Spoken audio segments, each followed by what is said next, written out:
so beautiful for patriot dream that sees beyond the years. Thine alabaster cities gleam, undimmed by human tears.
Hello, everybody.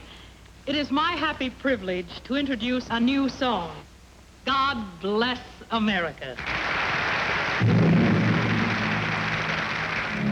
While the storm clouds gather far across the sea, let us swear allegiance to a land that's free. Let us all be grateful for a land so fair, as we raise our voices in a solemn prayer. God bless America, land that I love. Stand beside her and guide her through the night with a light from above. From the mountain to the prairie to the ocean white with foam. God bless America, my home, sweet home. God bless America, land that I love. Stand beside her and guide her through the night with a light from above. God bless America, my home, sweet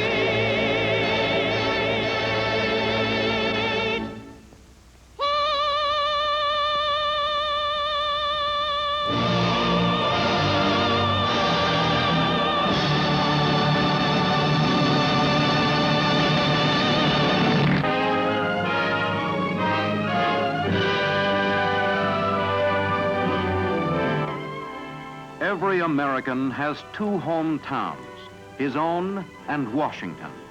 The nation's capital is a reminder of the history we share in common and the men whose dreams made a great nation. Jefferson, who once wrote modestly that 2 small stones were all he wanted for a monument. The Washington Monument, the city's towering landmark, tallest piece of masonry in the world.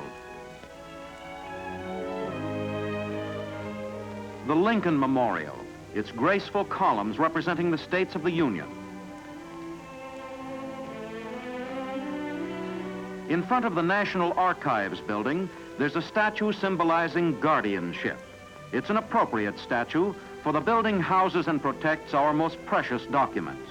By day, they're on display, encased in heavy frames and preserved by helium gas. And at night, the Declaration of Independence and the Constitution move down into a fireproof and bomb-proof resting place.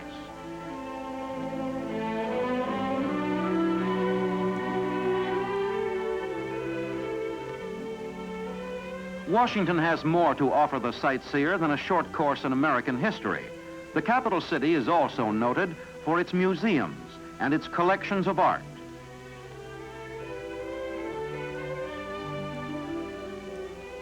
Visitors to the National Gallery come first into the great central rotunda, 100 feet wide and 100 feet high.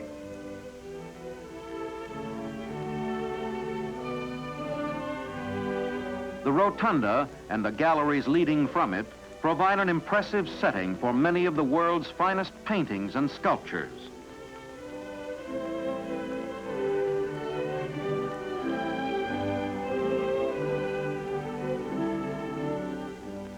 In Arlington, separated from Washington by the Potomac River, but bound to the city by tradition, is the tomb of the unknown soldier, one of the most revered of our national shrines.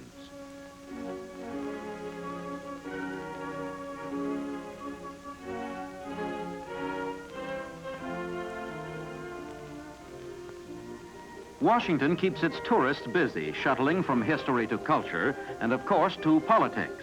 Let's take a peek behind, or better yet, beneath the political scene. Here is the world's most exclusive subway, reserved for senators and their guests. It starts out from underneath the Senate office building. After a perilous trip of several hundred yards, it reaches its destination, the Capitol building. The Capitol, symbol of government, traditional and magnificent backdrop for the inauguration of presidents. The Capitol, meeting place of Congress since 1800. Near the Capitol is the center of the judicial branch of government, the Supreme Court. In front, a statue eternally contemplates justice. And inside, 9 men dispense it. Justice is also the concern of another federal department. Lawyers know it as the government's legal agency. But to most of us, it signifies the G-men and their legendary boss, J. Edgar Hoover. The Treasury Department, where those lovely government checks come from. And here's the birthplace of the folding stuff, the biggest money-making plant in the world. Of course, these are only dollar bills. But a dollar here, a dollar there, it adds up. The modern new headquarters of the State Department, testifying to the importance of foreign affairs in this shrinking world of ours. And finally, the historic White House. George Washington laid its cornerstone in 1792, and since then, it has witnessed the coming and going of every president. And on January 20th, 1953, it's moving day again at the White House as General Dwight D. Eisenhower arrives to take over the presidency from Harry S. Truman. In keeping with tradition, the incoming and outgoing chief executives ride together to the Capitol, where the inaugural ceremony is to take place.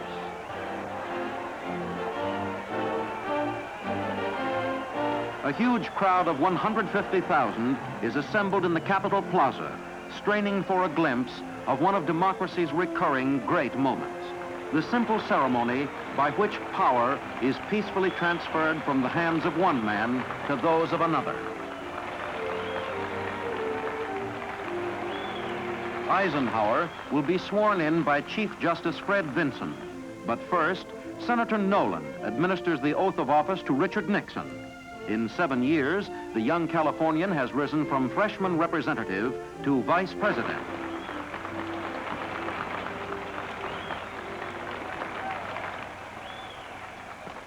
You, Dwight D. Eisenhower, do solemnly swear I, Dwight D. Eisenhower, do solemnly swear that you will faithfully execute the office of President of the United States that I will faithfully execute the office of the President of the United States and will, to the best of your ability, and will, to the best of my ability, preserve, protect, and defend the Constitution of the United States, preserve, protect, and defend the Constitution of the United States. so help you God. So help me God.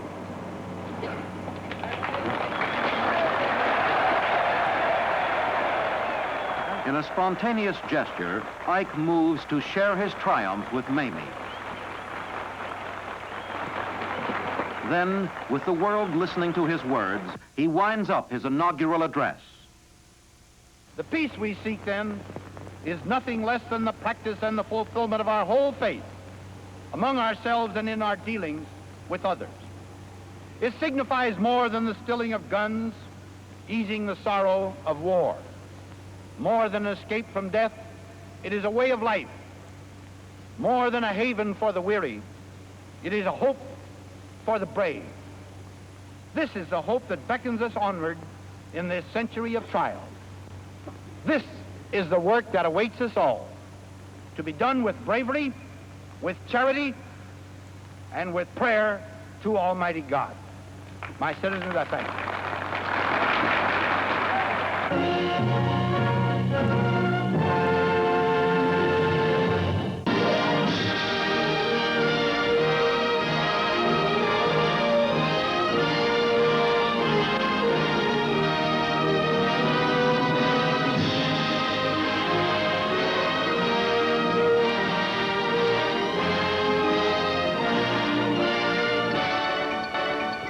This is a story that begins in any part of America, wherever you may be. It's a story that begins at your front door, on the street where you live, in your town or village or city, somewhere in America. Or say your place called home is a ranch, kind of spread out in the sun's warm blessing, or snuggled close in a soft, snow-white blanket, or a farm whose front yard is a golden field of flowers. Or maybe your home's in the city, where you go at the end of a work-ridden day to be alone in one room in the midst of the city's teeming millions. Well, it's your story all the same, and it begins in any part of the land. For there and from there, and stretching out in all directions, are ways and byways and roads and trails and paths enchanted that lead to the wonderful pages of a storybook, filled with the glorious living pictures that tell the story of America the Beautiful. Look around over the land. Take a fellow up in North Dakota. Likely as not, he's working a field all through the long day, or minding business with the rains growing moist in the palms of his hands, and thinking he'd like to go off somewheres on a trip and watch the ocean. And all the time, he's square in the middle of an ocean of amber grain. And all he's got to do is look around. He'll see beauty right beneath his eye. Beauty? A man would need the words of poets to describe the scenes of harvest time. Yet all the while he looks and thinks of other sights, his thoughts go wandering from his field of grain to grains of sandy beach all along the coast of Maine, where the riches are in the sea.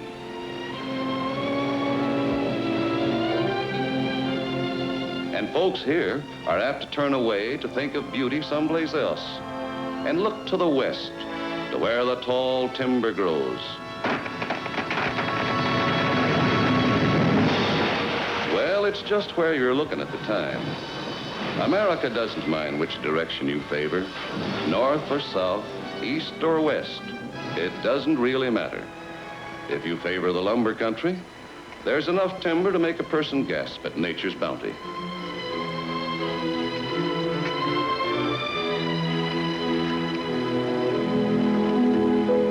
Now, about mountains. We've got some big ones, if mountains are what you're after. Pikes Peak, for example, standing at the end of the Great Plains, marking the southern range of the Rockies, where golden flowers make a burnished carpet to the snow-clad peaks beyond. And Mount Hood up in Oregon, lofty, majestic. Mount Whitney, there's a giant of a mountain, 14,496 feet high.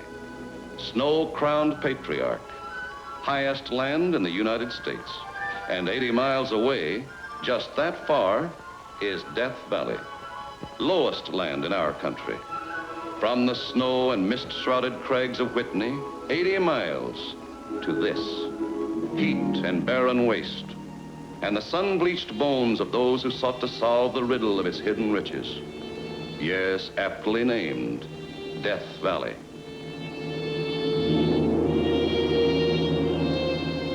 Beautiful America, keep moving across the desert.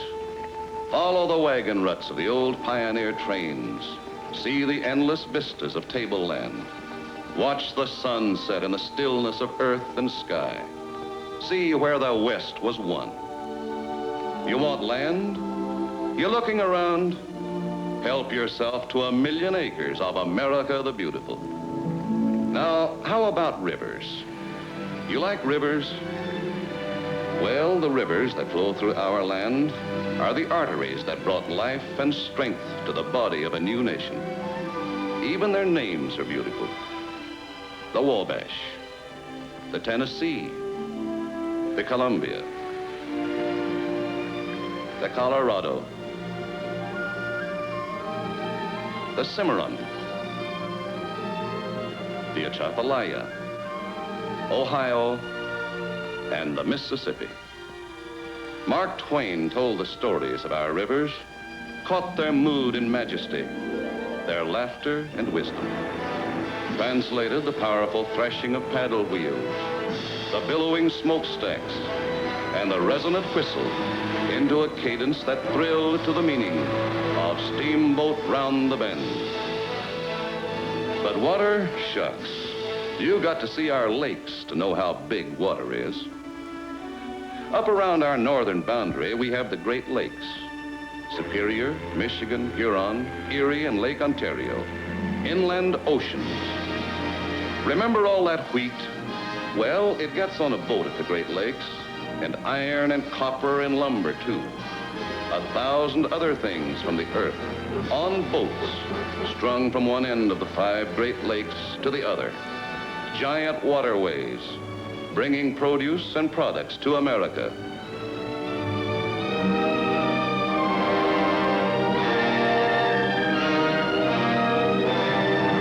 But they figure those lakes are not more than a drop in the Pacific Ocean out on the West Coast. A San Francisco booster will tell you they had likely put a bridge over those lakes, like the Bay Bridge here, a highway in the air from San Francisco to Oakland, which leads on down the surf-washed coast and shore in a mighty fine stretch, where a few million sun-kissed people will tell you that this is beautiful America. So it just depends on which way you're looking. Maybe you're looking at a pool in the city and remembering your favorite swimming hole in the country. It makes no difference. Wherever you look, it's still the same beautiful America. An America easily reached by simple country roads, by city highways that are miracles of engineering and design. What next? Well, much of the wealth and beauty that lies within these borders has been pointed out and set aside and labeled for all to enjoy. So we read Powell National Forest, and we go there for a trip or the vacations we used to have. And we thank a nation that has preserved these wonders for us to behold. Scenic attractions unexcelled in fantastic design and brilliant display.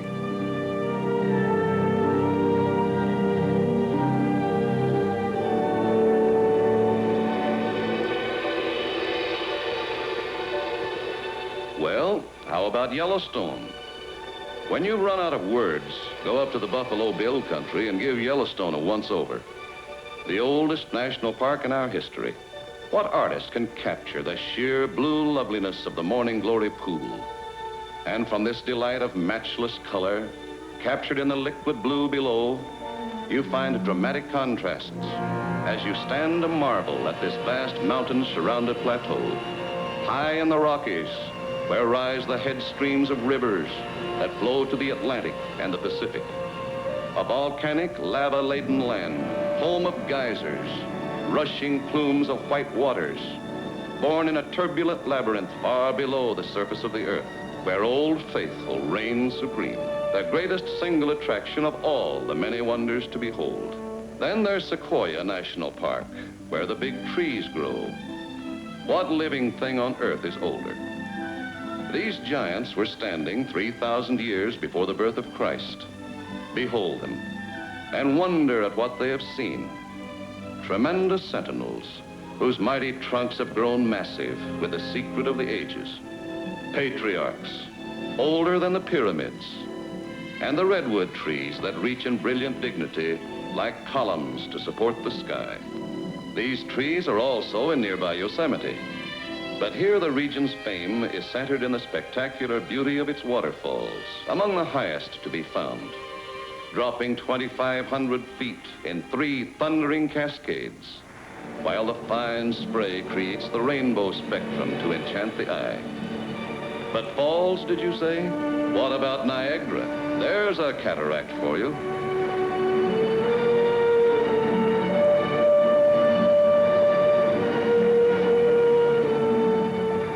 But water's grandeur can be matched by stone in Colorado. The Garden of the Gods, cathedrals etched in rock by the architect of ages. The Bryce Canyon for vivid coloring, brilliant hues, and unusual, fantastic formations. In New Mexico, it's the Carlsbad Caverns National Park. Those awe-inspiring openings carved in massive rock by an inland ocean 200 million years ago. Fantastic underground formations, hanging like icicles, formed by the oozing drip of water through the centuries. And the fabulous Rocky Mountains, famous range of picturesque contrasts, sun-drenched valleys, and snow-dipped slopes where skiing, winter sport, is in season in July, where the crisp mountain air resounds with sparkling, healthy laughter, where wildlife flourishes, protected in these national parks, living museums of natural history, where even the timid woodchuck approaches unafraid to nibble tidbits from the friendly hand. In Montana, it's the Glacier National Park, rugged mountains of unsurpassed alpine character, abundant in lakes of romantic beauty, the waters fed by icy glaciers moving timelessly down the mountain slopes. In Utah, Zion National Park, magnificent in coloring, in unusual rock formations carved by the master hands of time and nature. The record of 1 billion years incorporated in that regal mass of rock so aptly named, the Great White Throne. And the Grand Teton National Park in Wyoming, lofty uplift of mountainous grandeur, bold, prominent peaks and sheer precipices, capped by perennial snow. Say, you can't see them all. You can't even tell about them, not in this lifetime. America the beautiful goes on and on and on being beautiful. But look around you, wherever you are. You don't need a lake or a mountain or a desert or even a national park for beauty. The things we've built in America are beautiful too, like the tall buildings in our cities, steel and stone rising high in the sky, monuments to the workers of America. And the cities themselves, the streets and streetcars and automobiles, millions of men and women who go up in the tall buildings in a busy, working America. And the mills and the factories in and around our cities, working round the clock to support the nation with the wealth of America's natural resources. The blasting red heat of the furnaces that never cool, molten ore pouring from the huge crucibles, to meet the unrelenting need for steel with a fiery tide of flaming metal for production surpassing all expectations. The vast and complicated job being performed with American efficiency, meeting the greatest challenge of our history in an achievement glowing with the fire of accomplishment. Born in cauldrons, in settings gleaming with the flames of a Dante's Inferno, as liquid iron flows that men may live to build a better world. The tremendous energy of America, rolling out of fire and water, giving temper to the metal, pouring out the hissing stream on a never-ending flow of material, unequaled for its quality, unabated in its quantity. The sharp pounding of steel on steel, blended with the rhythm and the clatter of machinery, making more machines, exhaling the cloudy smoke of creation. Production, that's the front line here at home. The men with their know-how and their energy, and the women who came to work beside the men to fight the battle we all fought to keep America beautiful. Beautiful? What does the word really mean? Well, out in Texas, a rancher thinks his bald-faced steers are mighty pretty. And a rancher over in Montana will challenge you to name a finer sight than a good horse growing up in a good country. Around in Idaho, a flock of grazing sheep makes a scene to delight the eye. In Oregon, they shine up to a crop of big red apples. Yes, the word beautiful has a meaning all its own wherever you may look. And in every part of America, you'll find beautiful defined differently. Well, the dictionary says, having the qualities which constitute beauty. So look around, American. Look at the kids playing baseball. There's quality for you. Think about typical things like hot dogs and going to the movies. American ways and American things to do. American as a rip-roaring rodeo with real cowboys, bucking horses, calf roping. The color and spirit of the old Wild West captured in an arena. Say, ever been to Coney Island? Well, help yourself to a large slice of Americana. Nothing else like it. Shoot the chutes and merry-go-rounds and all the other devices. And 100,000 people like you out to have fun in the world's greatest playground.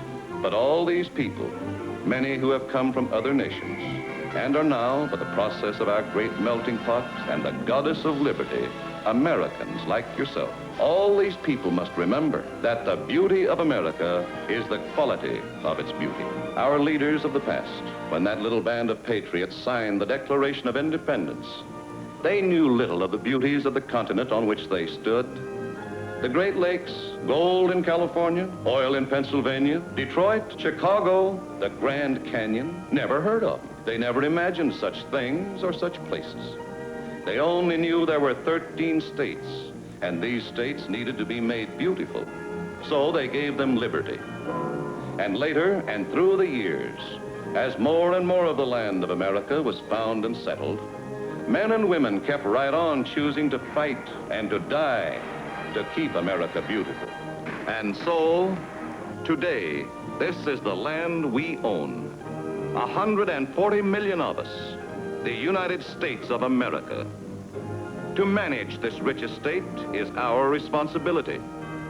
To pass it on to Americans yet unborn, stronger, finer, fairer than it was when it came to us. 4 things we must do now. Produce, so there will be food, and goods, and jobs, enough for all. We must conserve, for even this great land can be ruined if we waste its riches. We must share our blessings with those who need and deserve them. And we must save for the future security of ourselves and our loved ones.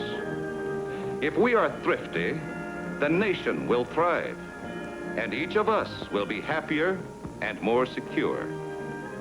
That is why the United States Treasury, our Treasury, says to each one of us, save regularly. Put your savings into United States savings bonds, the safest investment on earth, and hold on to your bonds for the future. They are your shares in America. America is beautiful. America is strong. It's up to us to keep it so.